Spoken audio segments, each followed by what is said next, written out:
नमो सिद्धाणं नमो आयर्याणं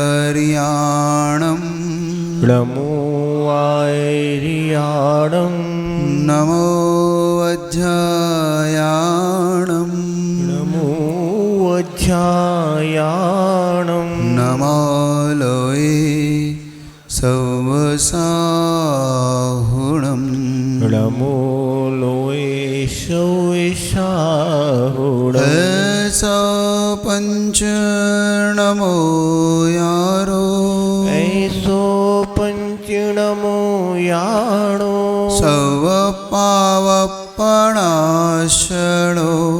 सौवे पाप प्रणाशिनो मंगलाणं च सवेशिं मंगलाणं च सवेशि परमं हवै मंगलम् परमं हवै परमं हवै मंगलम् परमं हवै मंगलम् परमं हवै मंगलम् परमं हवै नमः श्रीवर्धमानाय निर्धूतकलिलात्मने सालोकानां त्रिलोकानां यद्विद्यादर्पणायते।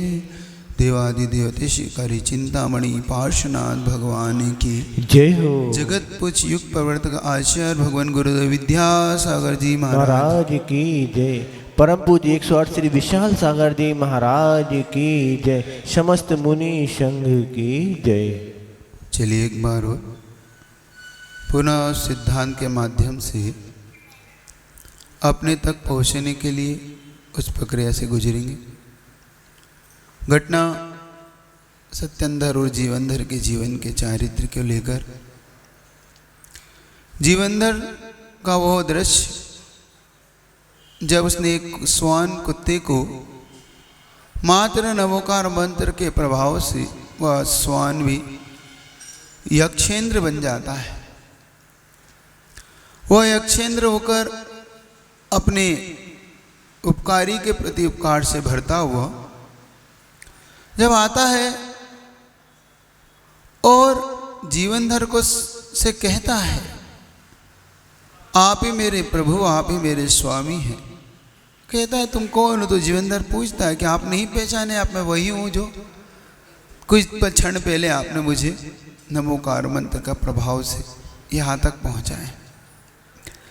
नमोकार मंत्र की महिमा को देखा, ये भी हमने जानने समझने का पुरुषार्थ किया कि बहुत अंदर के भावों से हम अगर पंच परमेष्टि से जुड़ जाएं तो कुछ भी संसार में दुष्प्राप्त हमारे लिए नहीं है, कोई भी हमारे लिए दुर्लभ वस्तु नहीं। आगे बढ़ता घटना धीरे धीरे आगे बढ़ती है। संयोग की बात से हम देखते हैं कि वह जीवनधर यक्षेंद्र से कहता है, यक्षेंद्र कहता है कि आप मुझसे चाहें तो मैं आपके लिए जो चाहे कर सकता हूँ। जीवनधर कहता है कि अभी आवश्यकता नहीं है, होगी तो कभी आपके लिए बताऊंगा। उसके मन में इतना सा भी लोभ नहीं था कि देव है तो कुछ मांग लूं। हम तो होता तो ना जाने क्या मांग लेते, लेकिन उसकी आदत। यक्ष भी अपने उपकारी से कहता है कि चिंता ना करे, जब जब आपको मेरी आवश्यकता लगे बस एक बार मेरा स्मरण मुझे संकेत दे, आपके सेवा में मैं हमेशा उपलब्ध रहूंगा। ऐसे कह के यक्षेंद्र उनका अभिवादन करता हुआ वहां से लौट जाता है। इतना तो समझ में आ ही जाता है कि कम से कम अगर हम किसी जीव के उपकार भी करते हैं तो वो उपकार हमारे लिए हो जाता है, वो जीव पे उपकार तो होता ही है।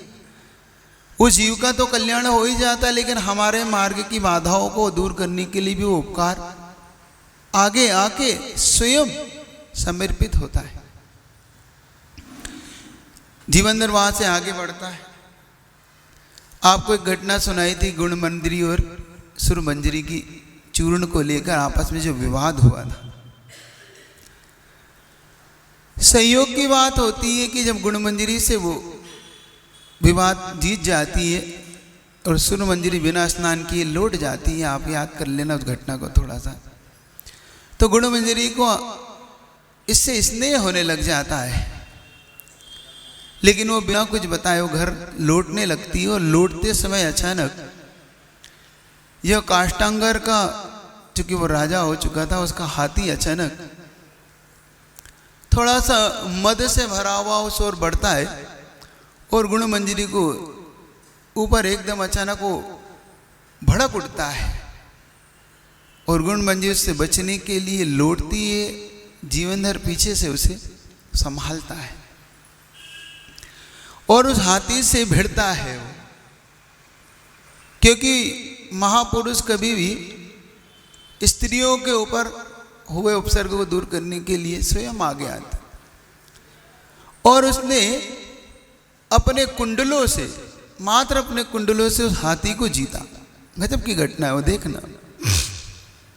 वह जीवनधर उस हाथी को इतना थकाता है, हाथी से इतनी ज्यादा कीड़ा करता है कि हाथी थक हार कर उसे अपना स्वामी स्वीकार करता है और जीवनधर उस हाथी पर चढ़ के उसकी पीठ पर बैठ के उस राज्य में भ्रमण करता है। ये बात काष्टांगर को नागवाजार गुजरती कि उसे पसंद नहीं आती कि कोई मेरे हाथी पे बैठे, और पहले से भी थोड़ा सा जीवनधर से वो चिढ़ा हुआ था, पूर्व का कुछ उसका ऐसा उससे बैर भी था। अब उसे बात ये अंदर से उतरती नहीं, गले उतरती नहीं, तो वो जीवनधर को पकड़ने के लिए कि जीवनधर ने मेरे हाथी का अपमान किया, बस इसी बात को। और होता है जीवन में, जब आपको किसी से झगड़ा करना हो तो कोई बात ना हो, आप बात को भी बात का पतंगड़ बना ही लेता है। बुंदेलखंड में कहते धजी का सांप, धजी है ना, होते चिंदी का सांप बनाना आदत होती है, और दुष्टों का तो ये स्वभाव ही होता है, वो छोटी सी बात को भी बड़ा चढ़ा के और उसके लिए भी विवाद के लिए उतारू हो जाते। उसने भेजा सैनिकों को पकड़ के लाओ हमारे राज्य में, लेकिन महापुरुष और जो पुण्यवान जीवों का कोई कुछ क्या बिगाड़ेगा। सैनिक वहां पहुंचते, जो गंधुटक उसका जो पिता था वो कहता है कि पुत्र इनसे युद्ध नहीं करना, तुम चले जाओ, क्योंकि उसे उसके पुण्य पे बहुत भारी विश्वास था। निमित्त ज्ञानी मुनि महाराजों ने बता रखा था कि चिंता न करना इसकी ओर से, बहुत महान पुण्यशाली है और ये आगे जाके इस राज्य का राजा होगा। तो वो सैनिकों से भिड़ने को मना करके कहता है तुम चले जाओ उसकी सभा में, और स्वयं उसके हाथ बांध के भेज देता है सैनिकों के साथ, जाओ निश्चिंत रहो, कुछ नहीं होगा। तो इधर काष्टांगार से देखते ही इतना ज्यादा उत्तेजित हो जाता है और बिना कुछ समझ के सैनिकों से कहता है इसकी गर्दन अलग कर दो। और जैसे ये आदेश पारित करता है, वो इधर वो यक्षेंद्र को स्मरण करता है, क्योंकि यक्षेंद्र उसका उपकारी था, और जैसे स्मरण करता है यक्षेंद्र वहां उपस्थित होता है और वहां से उसे तुरंत ले जाके एक चंद्रोदय पर्वत पे ले जाके रोकता है। यक्षेंद्र उसे कहता है प्रभु आपने मुझे सेवा का अवसर दिया, देखो उपकारी हमेशा उपकार को मानेगा, है ना। उपकारी के उपकार को, अपना उपकार करते हुए उपकार को मानता है कि आपने मुझे अवसर दिया और हम हैं तो हमने आप पे उपकार किया। बड़ा विचित्र है, हम थोड़ा सा भी कुछ कर दे तो इतना बड़ा गिनाते, और वो इतना सा भी करते तो हमने कुछ नहीं किया। नेचर उनका नेचर होता है, श्रेष्ठ जीवों का एक नेचर होता है, कभी भी अपने बड़े से बड़े कार्य को भी बहुत छोटा बता के वो नहीं मैंने कुछ नहीं किया। और कर्म सिद्धांत इसको क्या मानता है देखना, कर्म सिद्धांत मानता है उच्च गोत्र के बंध के लिए कारण मानता है इसको समझना कि जीवन में कभी उच्च गोत्री बनना हो, जीवन में तुम्हें महान बनना हो, तो कभी भी किए हुए उपकार को गिनाओ मत। किसी पे तुमने उपकार किया हो, कोई दान दिया हो कभी किसी के मदद की हो, किसी को पढ़ाया लिखाया हो, कभी मुंह से नहीं बोलो, क्योंकि उससे पुण्य क्षीण होता है। सूत्रकार में कहते हैं कि उच्च गोत्र के बंध में जो अपने गुणों को ढांकता है, पर के दोषों को ढांकता है, पर के गुणों को तिल बराबर गुणों को पहाड़ बराबर बताता है, और अपने पहाड़ बराबर गुणों को भी उच्चेर नीचे वृत्तेर, एक दो शब्द दिए उन्हें, अनुष्य को। नीचेर वृत्ति का मतलब होता है जो कभी भी किसी के लिए बुरी बात कह ही नहीं सकता, हमेशा विनयशील झुका हुआ। और अनुष्य को मतलब कभी भी अपने गुणों को बढ़ा चढ़ा के चर्चा ही नहीं करता, हमेशा कभी भी अभद्र व्यवहार नहीं करता। ऐसा प्राणी उच्च गोत्र का वध करता है, हमेशा उच्च गोत्री बंदी होगा, कर्म सिद्धांत। और जो लोग पर के दोषों को उघाड़ते हैं, पर के दोषों को जानबूझ के लोगों में फैलाते हैं, बिना दोष के भी अगर बताते हैं, और अपने गुणों को इतना सा भी नहीं हो रहे सा, हाँ बहुत से लोग का नेचर होता है, अगर थोड़ी सी तारीफ कर दो तो क्या कह रहे थे अभी आप, वो सुन नहीं पाया है ना? नहीं अभी कुछ कह रहे थे शायद आप, वो कुछ कह रहे थे, पता नहीं क्या हो गया। नहीं मैंने सुनी है शायद, पता नहीं आप क्या कह रहे थे। वो जानबूझ के किलवाना चाहते, वो दोबारा रिपीटेशन, वंस मोर, जोर से जरा कुछ कह रहे थे। नहीं हम कह रहे थे आप बहुत अच्छा, है ना, होता है ना। और अपने दोषों को तो सुनते ही नहीं हो, ये होता है। तो पर दोष कभी नहीं कहना। स्वात्म निंदा परात्म प्रशंसा ये उच्च गोत्र, और परात्म निंदा स्वात्म प्रशंसा ये नीच गोत्र। सीधा सीधा आप ध्यान देख लेना, बस कर्म सिद्धांत को ये पकड़ना। क्योंकि जब तुम अपनी तारीफ में थोड़े से भी आ ही जाता है, गुदगुदी तो आती है ना अंदर से, कोई तारीफ करे तो, झूठी भी कर दे तो, झूठी भी तारीफ कर दे तो गुदगुदी होती कि नहीं होती, अच्छा लगता ना, हाँ क्या मन से बढ़िया है। लेकिन एक बात याद रखना, उसमें फंस मत जाना, क्योंकि तारीफ ऐसी चाशनी है, तारीफ ऐसी चाशनी है कि अच्छी मक्खियां उसमें फंस के जान खो देती है। तारीफ की चाशनी में अच्छे लालची लोग फंस जाते हैं, अच्छे लोभी लोग उसमें फंस के मरते हैं, क्योंकि मक्खी अपने लोभ के कारण उस चाशनी में उलझ जाती। आप नहीं उलझना, कभी नहीं उलझना, करने दो। एक बार बैठा हुआ था कमरे में, एक व्यक्ति आके कुछ मुझसे कहने लगे, तो एक पड़ोस में भैया जी बैठे थे, तो वो मुझसे कहने लगे कि महाराज वो ये लोग इतना झूठ बोलते हैं आपसे तो आपको कभी कुछ लगता नहीं है?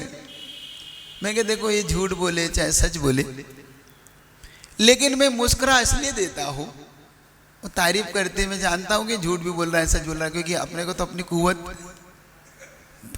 सबको अपनी कुव्वत नहीं पता, सबको अपनी अपनी कुव्वत पता है, वो कहे तो कहने दो। लेकिन मैं इसलिए खुश हो लेता हूँ, मैं इसलिए उसकी तरफ मुस्कुरा देता हूँ कि कम से कम मेरे निज से ये श्रवण परंपरा की तारीफ कर रहा है, मुनियों की तारीफ कर रहा है। कोई बात झूठी करे सच करे, कम से कम ये साधुओं की तारीफ तो कर रहा है, चाहे मुझे अच्छा बना करने दो इसे। क्योंकि गुरुदेव को तुम देखना, गुरुदेव जब गुरुदेव पूजा होती है, बहुत बार मैंने इसको बहुत गौर से देखा, बड़े मुस्कुराते रहेंगे और ऐसे हाथ जोड़े रहेंगे जब उनकी पूजा होती है ना, आप देखना। और जब अर्घ चढ़ेगा तो ऐसा जरूर करते हैं वो। तो एक बार गुरुदेव से किसी ने जानना चाहा कि गुरुदेव आपकी पूजा में, क्योंकि उसको कहीं शंका हुई कि ऐसा तो नहीं गुरुदेव उनकी अपनी पूजा में खुश होते हो, तो गुरुदेव से उन्होंने पूछा गुरुदेव कैसा लगता है आपको जब आप पूजा होती है? क्या गजब, कितने बिल्कुल किसे निरीह हैं गुरुदेव।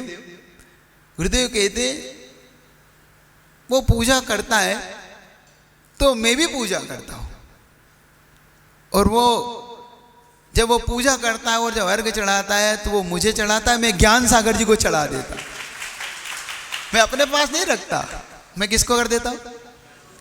बस मैं भी ऐसे कर देता हूँ कि हे ज्ञान सागर महाराज, हे गुरुवर, आपने मुझे इस योग्य बनाया कि मेरी लोग पूजा कर रहे हैं, लेकिन मैं इस योग्य नहीं हुई। ये अर्घ आपका है, आपको ही समर्पित है, आप इसे स्वीकार करो। गजब, इसको कहते हैं, इसको कहते हैं अपनी ख्याति पूजा लाभ से जो दूर रहता हो, जिसको ख्याति पूजा लाभ सताती नहीं है, जिसको मात्र सब कुछ अपने श्रेष्ठ पुरुषों को दे देता है, समर्पित करता है। ये लोक व्यवहार की बहुत बड़ी कला है और इसीलिए गुरुदेव महान बने हैं। एक बात समझ रहे हो कि उनकी महानता का कोई कारण नहीं है। उन्होंने महा इसलिए हो जाते हैं, इसलिए महान हो गए वो, कि जब जब उन्हें कोई तारीफ करे, जब जब उनके अंदर कोई उनकी प्रशंसा करे, तो वो अपने अंदर और कोई नहीं ढूंढते, अपने गुणों को नहीं ढूंढते, अपनी तारीफ को नहीं ढूंढते, वो अपने अंदर में झांक के ज्ञान सागर महाराज को ढूंढ लेते हैं कि हे ज्ञान सागर जी, बस आपकी तारीफ हो रही है और मेरी नहीं हो रही, क्योंकि मैं तो एक निमित्त मात्र हूँ। बस ये जब उनके अंदर कला है, बस इतना से ही आज सिद्धांत को आगे बढ़ा रहा हूँ कि कभी भी अपनी प्रशंसा हो, कभी अपनी तारीफ हो, उपकार किया हो तो कभी अपने उपकार के लिए चुप ही नहीं करना और पर दोष में मौन रहना। कोई तुम्हारे दोषों को कहे, कोई तुम्हारी बुराई करे तो बस स्वीकार कर लेना, हाँ मैं ऐसा ही हूं। देखो बड़े लोगों का कैसा, श्रुत सागर महाराज को कह रहा है वो बाली नाम का मंत्री, बली नाम का मंत्री कह रहा बेल चला आ रहा है और श्रुत सागर जी क्या कह रहे? हाँ ठीक कह रहे, कथनचित ठीक कह रहे हो। क्यों? क्योंकि इसने मेरी कोई पर्याय देखी होगी, ऐसी होगा मैं ऐसा। बस कोई अपनी बुराई करे तो हाँ होगा मैं ऐसा, मैं कभी बुराई में रहूंगा ऐसा, इसलिए तुम मुझे लिए ऐसा कह रहे हो। ये उन्नति की सीढ़ियां हैं। जब जब कोई तुम्हें बुरा कहे, चाहे वो हम हैं चाहे नहीं, बस उन्नति की एक सीढ़ी उसने आपके लिए खड़ी कर दी। जब वो चंद्रोदय पर्वत पे ले गया उसे जीवनधर को, तो जीवनधर को उसने कहा कि बस ठीक है आपने मेरे लिए कहा। तो कहता है नहीं, मैं आपको कुछ आगे जीवन में संकट में कुछ ऐसी चीज दे के जा रहा हूं, आप उसे स्वीकार करें। तो 3 मंत्र दे के जाता है। पहला मंत्र देता है कि आप जो चाहे उस भेष को बदल ले, मतलब इच्छा अनुसार आप अपने स्वरूप को, रूप को बदल सकते हैं। तो इच्छा रूपणी विद्या पहली देता है। दूसरी देता है कोई महाविष, हलाहल कूट विष ऐसा हो जिसके छूते ही जीव मर जाता हो, ऐसा विष भी आपके लिए निर्विष करने की शक्ति ये मंत्र से प्रोवाइड करता हूं। तो दूसरा मंत्र देता है निर्विष करने। और तीसरा मंत्र में एक वीणा देता है कि इसको बजाते ही बड़े से बड़ा वीणा वादक भी आपके सामने टिक नहीं पाए, बस इसको आप रखें। और तीनों मंत्र देके वो वहां से यक्षेंद्र आज्ञा लेके कि फिर कभी मुझे याद कीजिएगा, और ऐसा कहता हुआ यक्षेंद्र वहां से चला जाता। ये चंद्रोदय पर्वत से आगे यात्रा के लिए बढ़ता है। संयोग की बात होती है कि जब ये निकलता है तो उसी वन में भीषण आग लगी जाती है। उस भीषण वन में हाथी हैं, हिरण हैं, पशु जल रहे होते हैं, मर रहे होते हैं, दौड़ रहे होते हैं। तब इसकी करुणा जागृत होती है और पुनः एक बार इसके मन में ऐसी दया उत्पन्न होती है कि हे प्रभु, ये जलते हुए जीव, ये जलते हुए तिर्यंच, क्या इनका जीवन ऐसे ही नष्ट हो जाएगा? क्या मैं इतना निशक्त हूं कि मैं इनके लिए कुछ नहीं कर पाऊं? ऐसी भावना जब भाता है, और कहते हैं भावनाओं से बड़े बड़े कार्य पूर्ण होते हैं। इसको विज्ञान की भाषा में कहते हैं संप्रेषण, इसको कहते हैं ऐसी इच्छा करना, और हमारी भाषा में कहते हैं विपाक विषय, अपाय विषय धर्म ध्यान। कभी भी कोई संकट में हो, कोई दुखी हो, तुम कुछ नहीं कर पा रहे हो, कभी मान लो ऐसी बात आ जाए जीवन में, तो इतना जरूर करना कि भावना जरूर भा लेना उसके लिए, क्योंकि शेष तो उसके पुण्य पाप पे है, लेकिन हमारी भावनाओं में कमी ना हो। लोग कहते हैं इन शांति धाराओं से क्या होता है महाराज, क्या उसका कर्म कट जाएगा? प्रश्न करते हैं, क्या सामने वाले के कर्म कट जाएंगे महाराज? इससे हम शांति धारा करते हैं, हम इतने उसके लिए शांति विधान करें, मान लो कोई जाप करें, तो महाराज उसका कर्म तो उसका है महाराज, इससे हमें क्या लाभ होगा?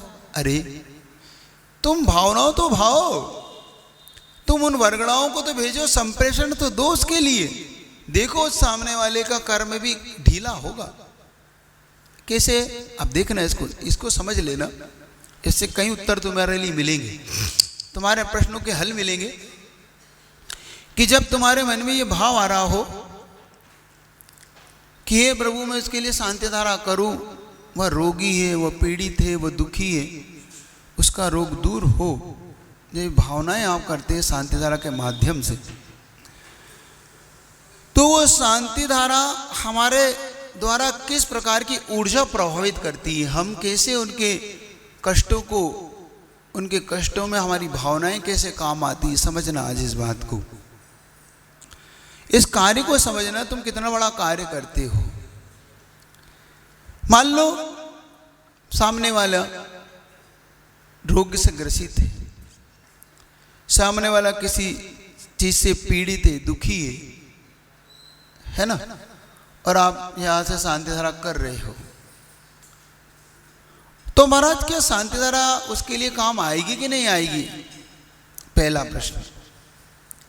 दूसरा प्रश्न, फिर उसका कर्म क्या करेगा? अगर हमारी शांति धारा काम आ जाएगी तो फिर तो हमने भी उसके कर्मों को बदल दिया, तो फिर तो हम कर्ता हो जाएंगे, और कर्ता होने से महाराज फिर तो ये सारी सृष्टि आपका सिद्धांत ही गड़बड़ में आ जाए। आप देख, हम जब किसी को संप्रेषण देते हैं, हम जब किसी के प्रति सद्भावनाएं देते हैं, तो वो सद्भावनाएं, हमारी सद्भावना उसके लिए कैसे काम आती है? क्योंकि हम मात्र यहां से ऊर्जा प्रभावित करते हैं, और मंत्र एक ऐसा ऊर्जावान होता है। कभी आपने गरुड़ मंत्र के बारे में सुना? उसका प्रभाव मैंने अपने जीवन में देखा। मान लो किसी को सर्प ने काटा हो और वो गरुड़ मंत्र का उसको सिद्ध होना चाहिए, वो मंत्र सिद्धि उसकी शर्त है, तो वो गरुड़ मंत्र से सामने वाले का विष उतारने की क्षमता रखता है। और देखा गया है, हम जहाँ कभी मैंने देखा एक व्यक्ति को, वो व्यक्ति के पास कोई जाता था कि भैया उसे सर्प ने काटा है, तो व्यक्ति मंत्र पढ़ के उस व्यक्ति के गाल पे इतनी जोर से मारता था और वहाँ उसका जहर उतरता था फोन से। मान लो फोन पे हो, उसने यहाँ से मंत्र पढ़ा और उस व्यक्ति को मंत्र पढ़ के एक लगाया कि जा तेरा मंत्र उतर गया, और फोन करके पूछो तो 10 मिनट बाद उसका जहर साफ है। तब लगता है कि गरुड़ मंत्र काम करता है। तो जब ऐसे छोटे मोटे मंत्र काम कर सकते, तो क्या हमारे प्रभु की शांति धारा का मंत्र काम नहीं कर सकता? इसके कई प्रभाव। एक ऐसा प्रभाव मैंने अपने जीवन में देखा शांति धारा का, ऐसा रिसर्च, क्योंकि मेरी आदत है कि भैया जब हम सुनते हैं तो जब इनके कार्य को अपन स्वयं करके देखो।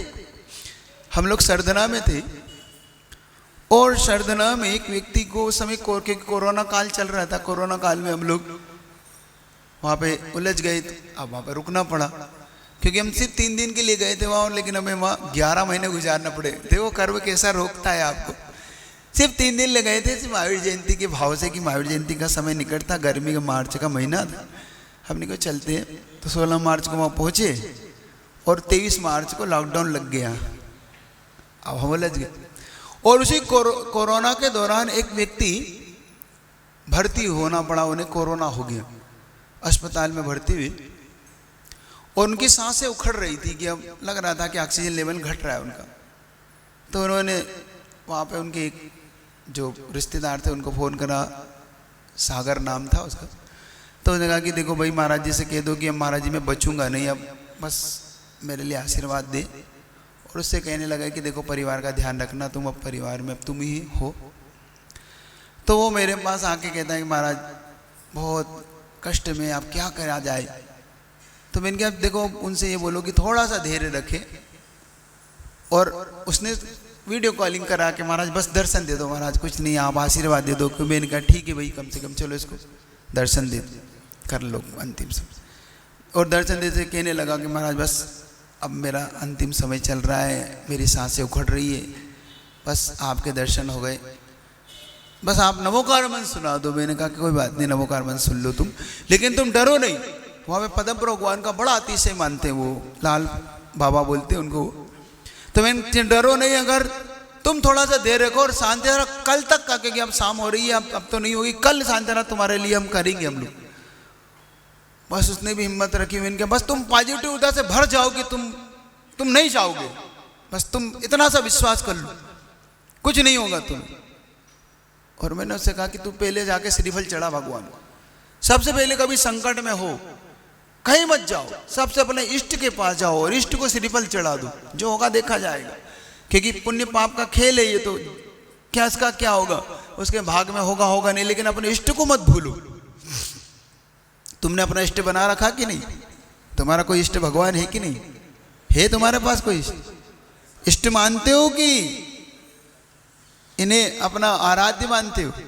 दो होते हैं, एक इष्ट होता है, एक आराध्य होता है। अभी पूछोगे तो बताओ। इष्ट होता है जो हमारे कहीं भी रहेंगे हम, हमारा इष्ट होना चाहिए। एक इष्ट भगवान जरूर बनाना अपने जीवन, और हो सके तो अपने मूल नायक को बनाना, जिसकी छत्र छाया तुम रहते हो, जिस छत्र छाया में, जिसमें तुम्हारा पूर्वजों ने जीवन गुजारा है, तुम्हारे पूर्वज जा रहे हो, चाहे तुम्हारे पूर्वज कहीं भी रहे हो।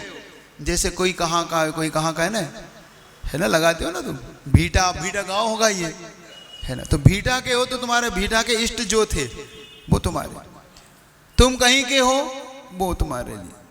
तो हर जगह कहीं ना कहीं से तुम आए हो, तो अपने इष्ट को नहीं भूलना। एक बात याद रखना, तुम्हारे आने वाली जो जन्मी पीढ़ी हो सकती है उनके इष्ट ये हो जाए, लेकिन तुम्हारे इष्ट तो वही है जो तुम जहां तुम्हारा जन्म हुआ, जिनकी छत्राले तुम पले बड़े हो, ये याद रखना, भूलना नहीं उनको कभी नहीं भूलना। उनके वर्ष में एक बार जरूर जो है ना, उन्हें श्रीफल भेंट करना, अपना परिवार का नमोस्तु जरूर करना। और तुम भले ही यहाँ इस मंदिर में रहते हो तो एक अर्घ यहीं से उन्हें जरूर देना। रोज पहला अर्घ उनके नाम से होना चाहिए कि हे प्रभु, मैं आपको यहाँ से ही अर्घ समर्पित करता हूँ, आप मेरे इष्ट हो। हर सुख दुख जब भी कोई उत्पन्न हो रहा हो, कोई विवाह हो रहा हो, कोई दुकान हो, कोई मकान हो, कुछ भी तुम्हारा नया काम हो, अपनी इष्ट की आज्ञा के बिना नहीं होना। अपने इष्ट को भुला के नहीं करना कभी भी, बस अपने इष्ट को याद रखना। आज बहुत बड़ा मंत्र दे रहा हूं, बस अपने इष्ट को नहीं भूलना। ये कहलाता है अपना इष्ट देव और आराध्य। मान लो ये पार्षद भगवान तुम्हारे इष्ट हो गई, तो संसार के जितने पारसनाथ भगवान है सब आराध्य तो हैं तुम्हारे, लेकिन इष्ट तो यही पार्षनाथ है जो तुम्हारी वेदी में बैठे, यही है इष्ट। तो इष्ट को नहीं भूलना। और किसी का अपमान नहीं है कि इसमें कोई वो नहीं, उनके आराध्य हैं, उनके प्रति नमोस्तु, उनके प्रति विनय है, उनकी पूजा करो, अभिषेक करो, सब करो, लेकिन पहला अर्घ तो अपने इष्ट को जरूर दो। हे प्रभु, बॉम्बे रहो, दिल्ली रहो, गुजरात रहो, कहीं भी रहो, बस सबसे पहले याद कर लेना कि हे इष्ट देव, बस इसको बोलते हैं इष्ट। और उनको बोलते हैं आराध्य, जो अपने कष्ट में भी जो इष्ट मिष्ट हो जाए, जो अनिष्ट में भी हमारा इष्ट कर दे, वो कहलाता है हमारा इष्ट देव। अनिष्ट को भी दूर करता हो, हर संकट में हमारे साथ रहता हो, बस इसलिए। तो अपने इष्ट देव को कभी नहीं। और मैंने उससे कहा कि तो अपने इष्ट को मत भूल। बस उसने बस मेरी बात को ऐसा ग्रहण कर लिया उन्होंने कि बस महाराज मैं अब नहीं मर रहा। मैंने कहा मुंह से बोलो नहीं मरोगे। हाँ महाराज नहीं मरूंगा। मैंने कहा देखो, क्योंकि हम जब विपरीत चलते हैं तो विपरीत आता है रिजल्ट, उसे उत्साहित करो बस। हाँ कर सकते हैं आप। ये कर्म की संक्रमण कहते हैं इसको। जब आपका पाप कर्म का संक्रमण करना हो तो हमेशा पॉजिटिव से भरो, निगेटिव मत जाओ। बस अपने इष्ट को याद करते चलो, नहीं अच्छा होगा, सब अच्छा होगा, बढ़िया होगा, कोई नहीं। जब देखो तुम नहीं, इष्ट तो वही है। उस बड़े में भी हमारा छोटे भी दिखे, वो भी दिखे हमें, उस बड़े में भी हमें वही दिखे। बदल लिया कोई बात नहीं, वो हमारी मजबूरी थी हमारी बदलना, कि हमने बदल लिया क्योंकि हमने बड़ा था, लेकिन हमने अपने इष्ट को वहाँ पहले बिठा रखा है, छोड़ा थोड़ी। उन इष्ट में बड़े में भी हमारा छोटा दिखे वो, कि नहीं यही मेरे हैं, यही मेरे प्रभु है, वही है, ऐसा दिखना चाहिए। तो मैंने उसे कहा, और सुबह बस प्रांत शांति आरा के मंत्र पढ़े, और मैंने कहा कि तू भाई देख रिस्क उठा सकता हो तो जा रहा हो तो जा, मत जाना तो मत जा। उसके भांजा था वो, उसने कहा कि नहीं महाराज कुछ भी, मैं गंदों तक जरूर भेजूंगा, ये गंदों तक तो भेजना है मुझे, क्योंकि आपकी ऊर्जा से ही वो, नहीं तो 2 घंटे के अंदर इनका साफ हो जाते हैं, लेकिन सुबह तक जिंदा है ये। इनका कोई बात नहीं, ले जा, मुझे विश्वास। और उसने बाहर बुला लिया, अस्पताल के बाहर के भी, अंदर तो प्रवेश नहीं मिलेगा, तो उसने वहीं गंदों तक पकड़ा दिया, क्योंकि उस समय छूना भी बहुत कठिन हो रहा था, मतलब ऐसा लग रहा था कि अपन ना, और बड़ा सावधानी इसने गंदों तक को भेज नहीं गंदों तक को भेजा मैंने उनके लिए, नहीं वो तो उनकी वो हो गई थी वो पहले ही, लेकिन दूसरे दिन उसे शांतारा आपने ने दिखाई तो मुझे नहीं पता, वो शांतारा का नहीं पता कि उन्हें देखी नहीं देखी, लेकिन उसने मैंने गंदों तक भेजा।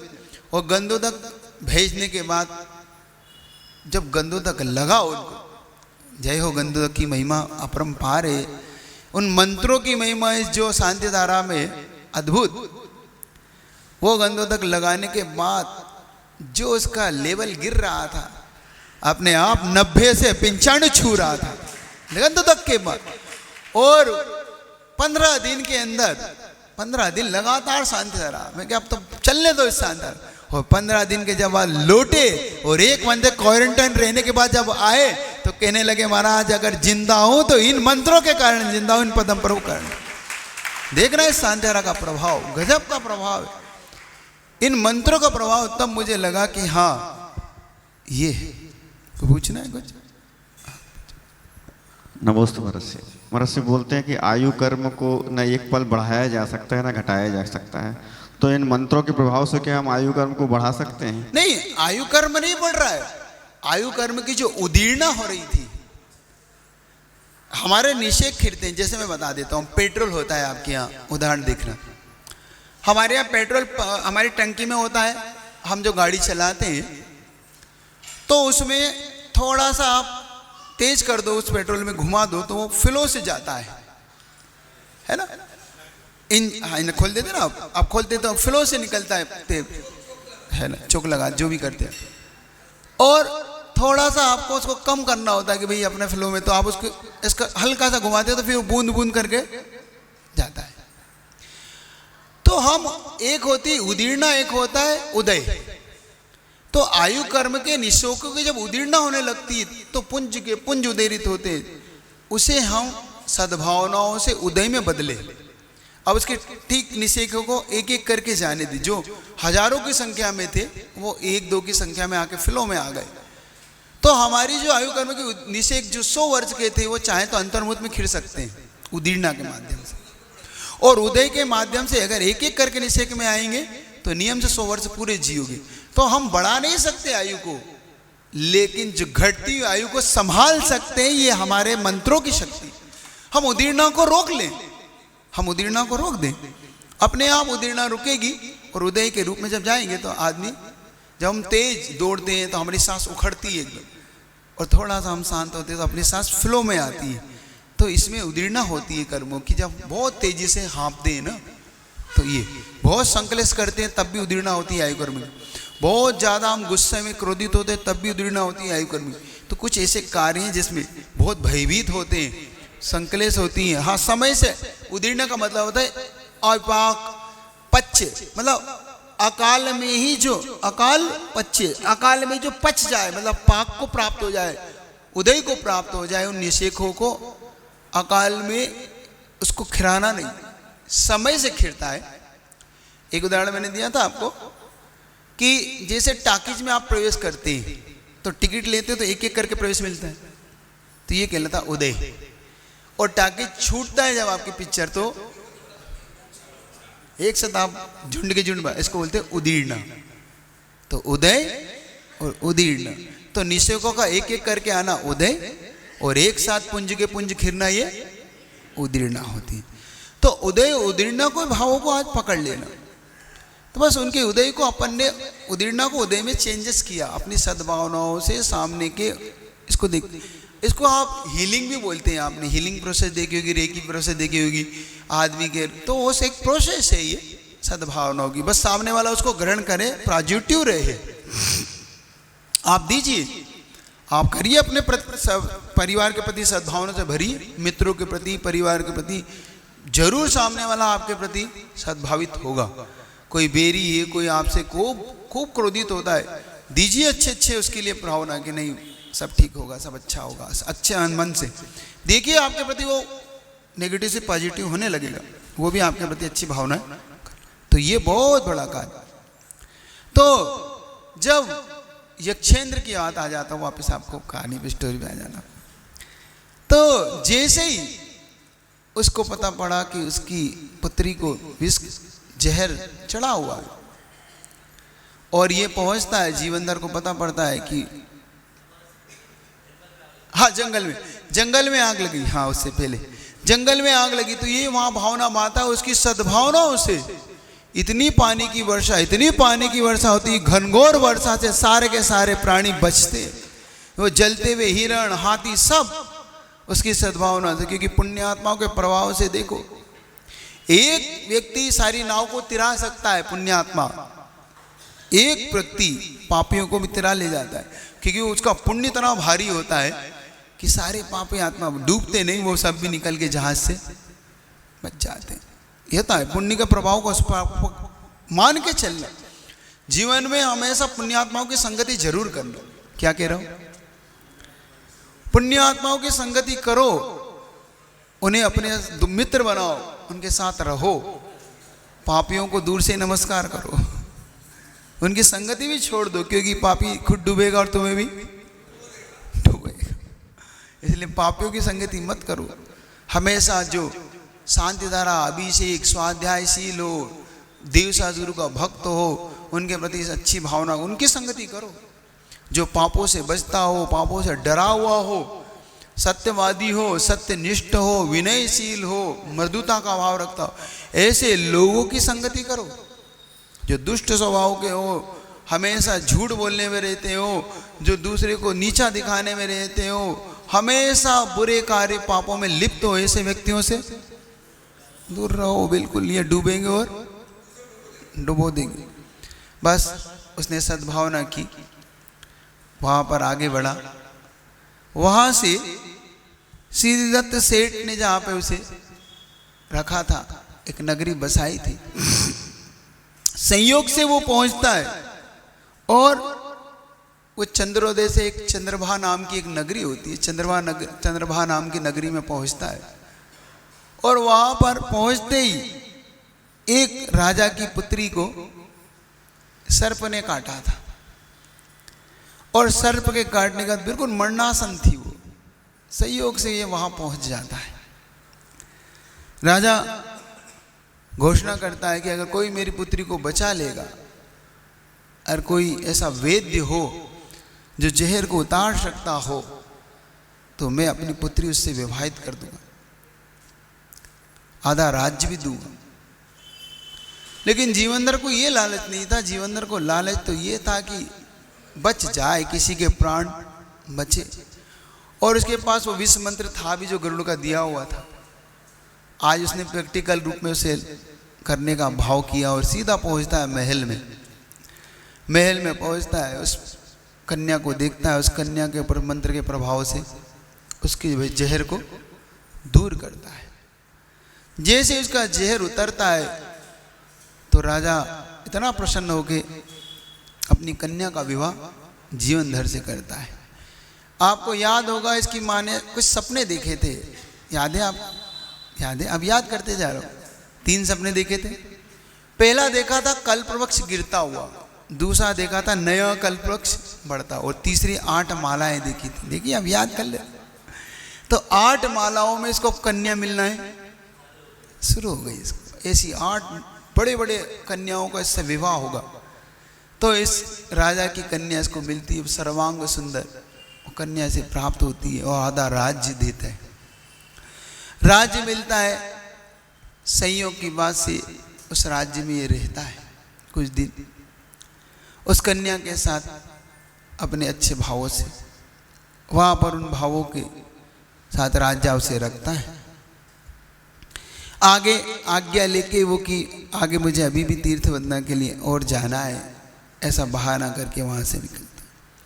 पूछता है वो कि आखिर आप कहाँ जाना चाहते? बस नहीं, मुझे जाना है, थोड़ा सा वंदना के प्रभाव के निकलना। इतना बहाना करके निकलता है। राजा बड़ा रोकता है कि देखो अब कहाँ चिंता करते हो, राज्य भी अब आगे जाके सारा राज्य ही आपका है। नहीं नहीं, मुझे यहाँ से आगे बढ़ना है। और इतना कह के वो वहाँ से निकलता है। उसकी पत्नी भी उससे बार बार कहती कि आप कहीं नहीं जाओ, लेकिन नहीं, वो पूछता है कि नहीं नहीं मुझे जाना है। अब वंदना करके जीवन भर सोचता है कि अब पहुँचता है, आगे तीर्थ वंदना का बहाना लेके निकलता है। संयोग की बात थी, उस राज्य में पहुँचता है। जब उस राज्य में पहुँचता है तो एक जिनालय, सहस्कुट जिनालय, देखना सहस्कुट जिनालय, क्योंकि इसका एक नेचर, इसका नियम था कि जब तक मैं जिनालय के दर्शन ना कर लूं अन्न पानी ग्रहण नहीं करूंगा। इसका नियम था जीवन भर का। और ये बड़े गजब के नियम लोगे तो परीक्षा जरूर होती है। जिस दिन तुम नियम लोगे उस दिन विशेष परीक्षा होगी, याद रखना। और उसने जैसे उसका मन जिनालय के दर्शन का हो रहा था कि मैं जिनालय के दर्शन कैसे करूं, बिना जिनालय के मैं भोजन करता ही नहीं हूं, मेरा तो नियम है। और वो ढूंढता ढूंढता जिनालय को पूछता हुआ कि भैया कोई जिनालय है? तो एक व्यक्ति बड़े दुखी मन से कहता, भैया जिनालय तो है लेकिन दर्शन नहीं होंगे आपके। तो क्या हुआ है, आखिर कोई बात हो गई, मुझे जिनालय के दर्शन क्यों नहीं होंगे? क्योंकि वो जिनालय के जो दरवाजे कई वर्ष पहले एक देव के द्वारा कीलित हो चुके हैं। यहाँ पर कुछ ऐसी घटना घटी थी कि उसने इसको कीलित कर दिए थे। उसके बाद ये जिनालय के दर्शन किसी को नहीं होते, आपको भी शायद नहीं होंगे। तो कहता कोई बात नहीं, मुझे बाहर तक पहुंचा दो, बाकी तो होंगे मेरे, तो हो जाएंगे। गजब उसका पुण्य देखो। वो पहुंचता है जिनालय और एक व्यक्ति बैठा हुआ है वहां पर, देखने के लिए कोई आएगा तो इस जिनालय के दर्शन किसको होते। वर्षों से लोग थक चुके थे, हर पुरुषार्थ किया, लेकिन जिनालय का दरवाजा नहीं खुला तो नहीं खुला। ये बहुत अंतरंग के भावों से, बहुत निर्मल भावों से पहुंचता है और दरवाजे के वहां खड़ा होकर स्तुति करने लग जाता है कि हे प्रभु, मुझे तो आपके दर्शन करना है, क्योंकि मेरा नियम है कि बिना दर्शन के। और जैसे ही ये जिनालय के दरवाजों को हाथ लगाता है, और हाथ लगाते ही दोनों दरवाजे खुल जाते हैं, पूरे दरवाजे। आश्चर्य से भर जाता है कि ऐसा कौन है ये व्यक्ति, क्योंकि जिस सेठ ने ये जिनालय बनाया था वो काफी दुखी था इस बात के लिए कि मेरे जिनालय के दरवाजे ये बंद हुए, ये दर्शन क्या नहीं होंगे। तो एक निमित्त ज्ञानी मुनि महाराज से उसने पूछा था कि हे मुनिराज, क्या ये कभी नहीं खुलेंगे? तो महाराज कहते हैं चिंता मत करो, बस ये दरवाजे उस दिन खुलेंगे जिस दिन एक पुण्य आत्मा आएगा। और याद रखना, ये जिस पुण्यात्मा के निमित्त से दरवाजे खुलेंगे उसी पुण्यात्मा को तुम अपनी पुत्री दे देना, क्योंकि विवाह भी उसी से ही होगा। तुम्हारा विवाह, उसका विवाह उससे ही होगा। और जैसे उसके दरवाजे खुलते वो व्यक्ति दौड़ते दौड़ते सेठ के पास जाता है। सेठ के पास कुछ बात है, कुछ पूछना है, मन में कोई जिज्ञासा है? महाराज श्री, यदि किसी का जिनालय का दर्शन का नियम है तो बाहर से, यानी कि बस जिनालय तो क्योंकि मंदिर कहलाता है शिखरबद्ध जी, तो जिनबिंब दर्शन और जिनालय दर्शन में अंतर होता है? जिनबिंब और जिनालय ये 9 देवताओं में आते हैं आपके पास। आप जिन धर्म, जिन आगम, जिन चेत और जिन चैत्यालय, ये 9 के 9 देवता है ना, पंच परमेष्टि और 4। लेकिन हमें अगर जिन बिंब के दर्शन करना है तो हम जिन बिंब के ही करें, जिनालय मात्र से काम नहीं चलेगा। ये तो औपचारिकता है हमारी, सिर्फ हम औपचारिक रूप में वही शिखर दिख गया तो नमोस्तु कर ली, ध्वजा दिख गई तो काम चला लिया। ये तो काम चलो काम है। मानस्तंभ में तो होते जिन भी, मानस्तंभ में जिन बिंब है, मानस्तंभ से तो काम हो जाएगा अपना, लेकिन जिन बिंब अगर दर्शन करना है तो फिर आपके पूरे दर्शन होना चाहिए। मात्र औपचारिकता मत करिए, लेकिन कहीं परिस्थितिवत आपके ऐसा हो जाए तो कोई बात नहीं, कम से कम एक देवता के दर्शन तो हो ही रहे, जिनालय के दर्शन तो हो रहे, होता है हम लोग को भी शिखर के दर्शन। और जब एक बात ये भी याद रखना कि जब जब इन जिनालयों के दर्शन हो तुम्हें, तो जिनालय के दर्शन से भक्ति से भरना, मतलब दूर से भी शिखर दिख जाए तो मस्तक झुका देना, वहीं से मस्तक झुकाना। क्योंकि पद्म पुराणकार हुए रविशेण आचार्य, रविशेण आचार्य ने गजब का इसका भाव खोला कि इन जिनालयों को फल खोला, और उसने उस पुराण के अंदर, पद्म पुराण के अंदर, तो मैं तो पढ़ के गदगद हो गया कि कितना गजब का भाव है। आप देखना, दर्शन करते हो आप, इनके दर्शनों को आप क्या समझ के करते हो, आप देखना कि आपके अंदर क्या भाव आना चाहिए, आपके परिणाम कैसे निर्मल हो जाते हैं जब आप इन भावों से भरते हैं। उन्होंने लिखा कि जब आप बिस्तर पे सोए हुए हैं और प्रातः काल का समय हो रहा है, भोर होने वाला, और आपके मन में आंख खुलती है कि अरे मुझे जिनालय जाना है, आपके अंदर में उछाल आता है कि अरे समय हो रहा है, घड़ी बज रही है, जिनालय जाना है, मुझे अभिषेक करना है, मुझे, तो प्रथम सिर्फ इतने भावों का फल है एक उपवास के बराबर फल है। बिस्तर पे सोते सोते ये भाव आना चाहिए, लेकिन आपको ये भाव नहीं आना चाहिए दुकान जाना है। हाँ, दो तरह के भाव होते हैं, पहले समझ लेना। एक भाव होता है सब्जी खरीदने जा रहा हूं तो जिनालय भी होया हूं। कुछ लोग होते हैं, अरे भाई मंदिर क्या जा रहे हो, सब्जी खरीदने, चलो मंदिर भी हो आता हो। वो एक जाता है मंदिर जाता है और सब्जी खरीद लाता है, दोनों कार्य एक जैसे हैं। मंदिर जाते समय सब्जी खरीद लाना और सब्जी खरीदने के लिए मंदिर हो आना, दोनों के फल में महान अंतर है।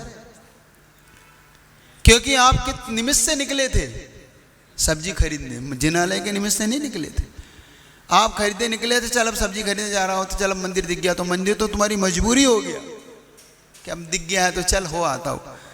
नहीं, मंदिर तो तुम्हारे अंतरंग में उछाल मारे और सब्जी मजबूरी हो रहे।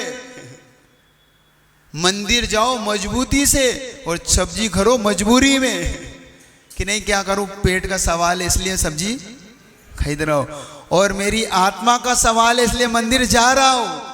क्या इस आत्मा के कल्याण का सवाल है इसलिए मंदिर। महर्षि, जिनका दर्शन का नियम है और बाहर जाते हैं तो जिनमाड़ी साथ में ले जाते हैं, तो देव शास्त्र गुरु उसमें दर्शन माने जाएगा क्या? पहले एक इसको पूरा करता हूं फिर आपके प्रश्न करता हूं। तो एक उपवास का फल वहां से शुरू होगा जब तुम्हारी मजबूरी नहीं मजबूती हो कि मुझे जिनालय जाना है, कि नहीं मुझे जाना है। दुकान बाद में है, बच्चे को छोड़ने बाद में है, मेरा भाव इस समय क्या है, जिनालय। करना काम कर लेना, बच्चे को भी तुम छोड़ देना, स्कूल भी छोड़ देना, सब कर लेना, लेकिन मन में एक ही चेन चलना ना, जिनालय जिनालय जिनालय, बस करो, सब काम करो, दूध भी लाओ, सब्जी भी खरीदो, भोजन भी लाओ, तुम नाश्ता भी करो, हर काम करो, मना नहीं, करने का कोई मना नहीं, लेकिन मन में लक्ष्य जिनालय हो।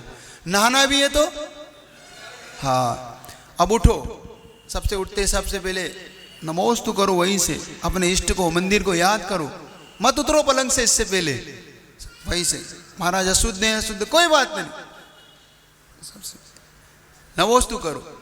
नमोस्तु करके ऐसे हाथ करके देखो इनमें क्या दिखता है, इनमें सिद्ध शिला देखो, इन 24 पोर है तुम्हारे, 4 ये है ना, 12 हो गए ना, एक एक में 3-3, 24 तीर्थंकर को याद करके इसके ऐसे करके नमोस्तु करो, हे 24 तीर्थंकर, हे सिद्ध शिला पे विराजमान सिद्ध प्रभु।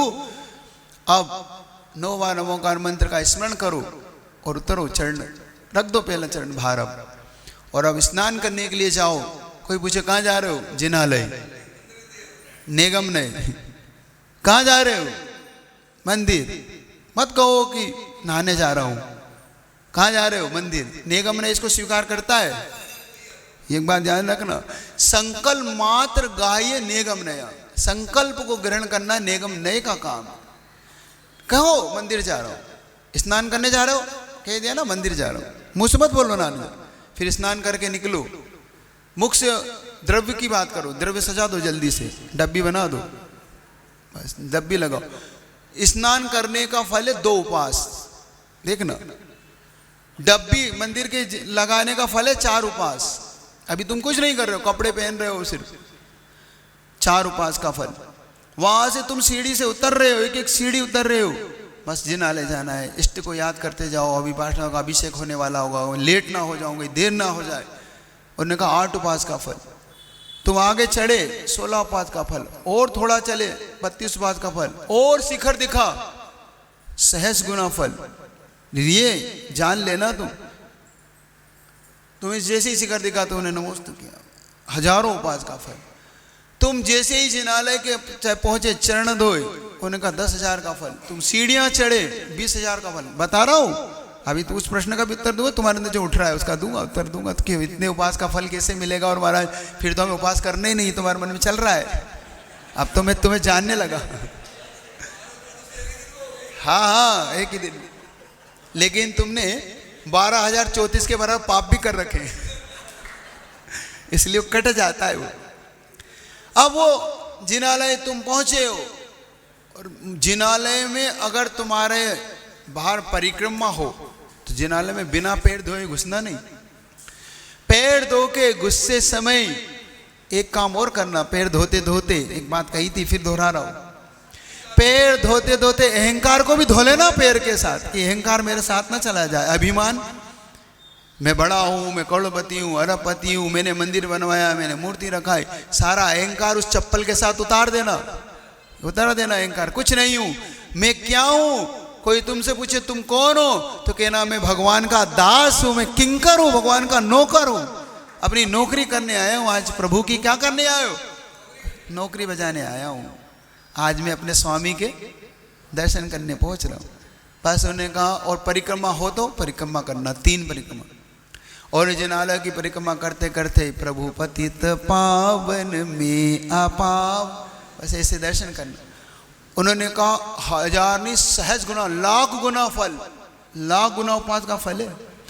फिर जैसे ही तुम दरवाजे पे पहुंचो और जिन बिंब का दर्शन जैसे ही हो, और तुम्हारी आंखें झलक उठे अगर कि ये वही है जिनको मैं रात भर से ढूंढ रहा था, आज मिल गए मुझे, झलक उठे नेत्र, नेत्र भीग जाए, दरस पायो प्रभु जी, हे प्रभु मैंने आज आपके दर्शन पाए। कितने वर्षों के बाद, ऐसा लगे लाखों वर्षों के बाद। अरे शाम को ही तो करे थे, नहीं।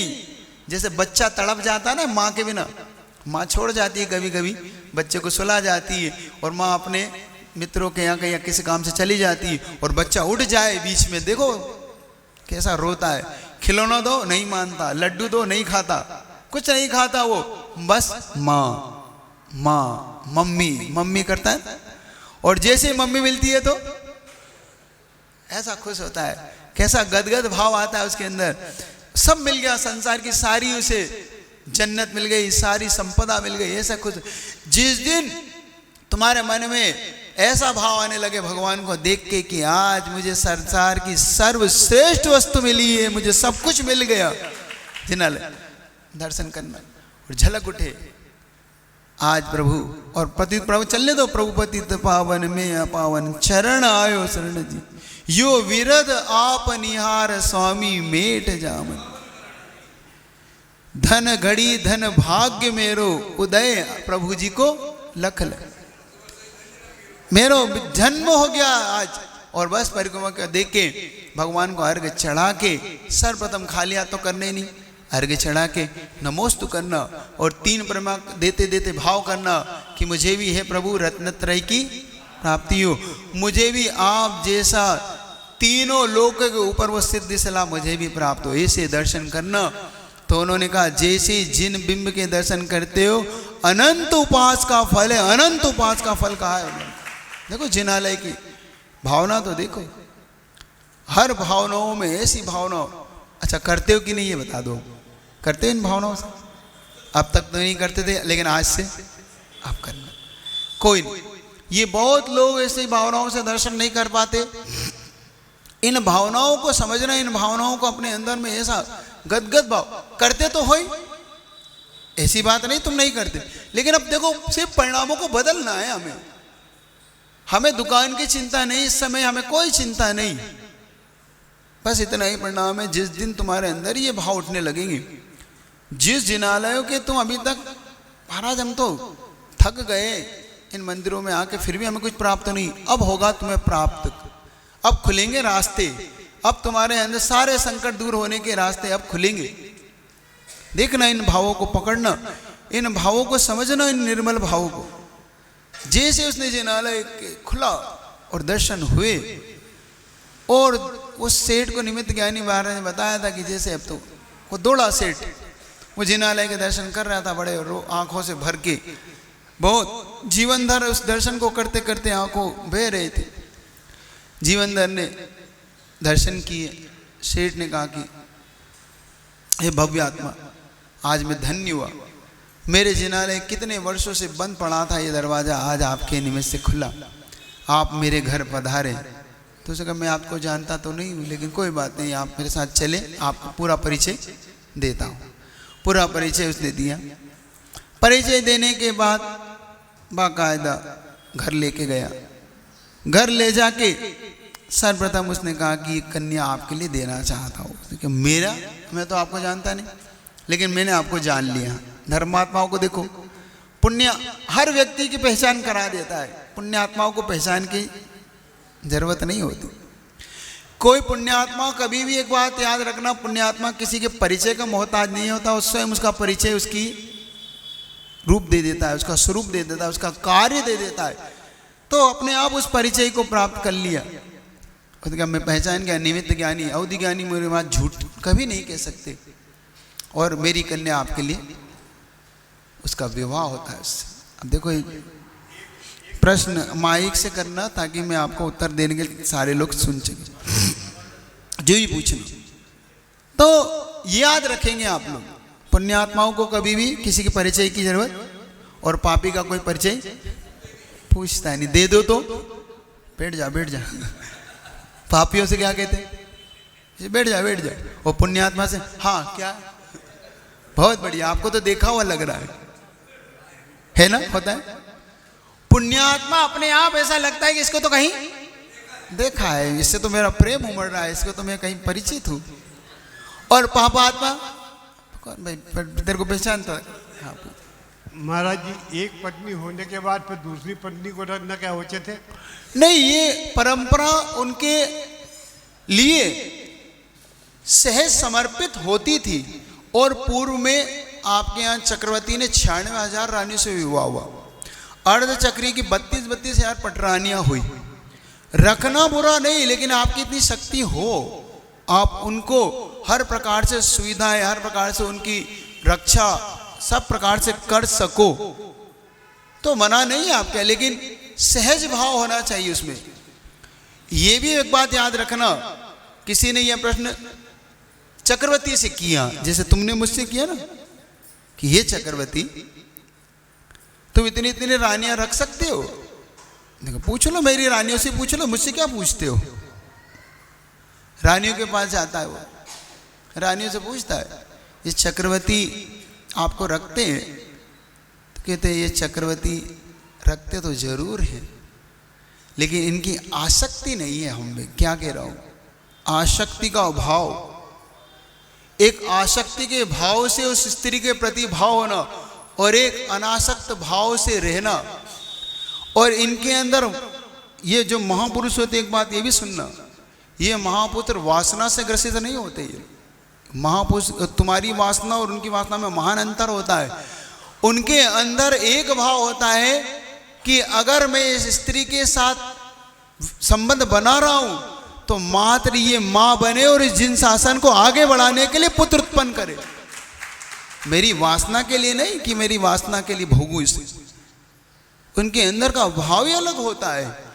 और उस स्त्री के अंदर भी यही भाव होता है कि मैं उस मां को पद को पाऊं, और मेरी कोख से ऐसा जीव उत्पन्न हो जो धर्म की ध्वजा को लहराए, आगे बढ़ाए, उसका भी वासना का।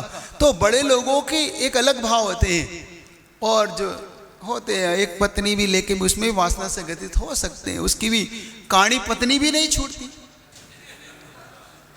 पुष्प डाल की कथा देख लेना, काणी भी, लंगड़ी भी, लूली भी, वो भी नहीं छूटती।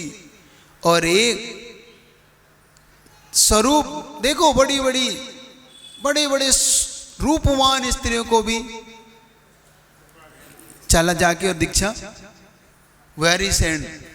तो कथा तो देखो, पुष्प डालो वारिसेन की कथा पढ़ना, तो उनके अंदर अनासक्त भाव जब होता है तो उनके लिए कहीं कुछ नहीं। और वो परंपरा और आज की परंपरा में महान अंतर है, ये भी आप समझ के चलना। आज हम जिस दौर में हैं, जो हमारे यहाँ पे अब राज्य व्यवस्था नहीं है ना, लोकतंत्र है, राज्य तंत्र। तो लोकतंत्र जिस व्यवस्था को स्वीकार करता है, हमें उस तंत्र को भी स्वीकार करना होता है। तो जब एक पत्नी का ही है तो एक पत्नी का, उसमें क्या बात हो गई, उसे स्वीकार करो। एक ही तो समझ जाए महाराज जी।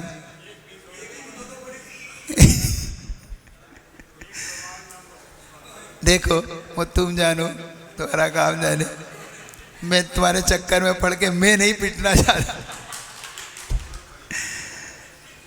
तो हमेशा इस बात को अंतरंग में रखना, अपने जीवन को अच्छा बनाने के लिए, जीवन को उन्नत बनाने के लिए याद कर्म सिद्धांत को याद रखना। आज कर्म सिद्धांत की कुछ चीजें आपको दी।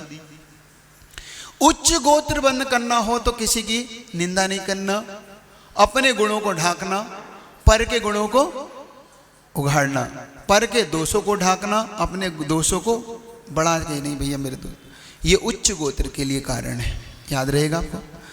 और एक और सूत्र दिया, जल्दी बता दो, एक और जल्दी सूत्र दिया मैंने भी। इष्ट देव का अपना इष्ट होना चाहिए। एक मंदिर के जिनालयों की महिमा बताई थी आपको, इसको भूलना नहीं। जिनालयों के दर्शन कैसे करना है, आप याद रहेगा आपको, इसको समझना। और पुण्य आत्मा कहीं भी जाएगा, हमेशा एक अपाय विषय धर्म ध्यान भी बताया आपको कि कैसे उसने जंगल में भी वर्षा करवा दी। इन मंत्रों पर विश्वास अकाट रखना, हमेशा सद्भावना से भरना, हमेशा पर के लिए अच्छी भावनाओं को करते रहना। इसी के साथ इन भावनाओं से इतना ही रखता हूँ, आपके लिए सब कुछ प्राप्त हो। बोले आचार्य भगवंत गुरुदेव विद्यासागर जी महाराज की।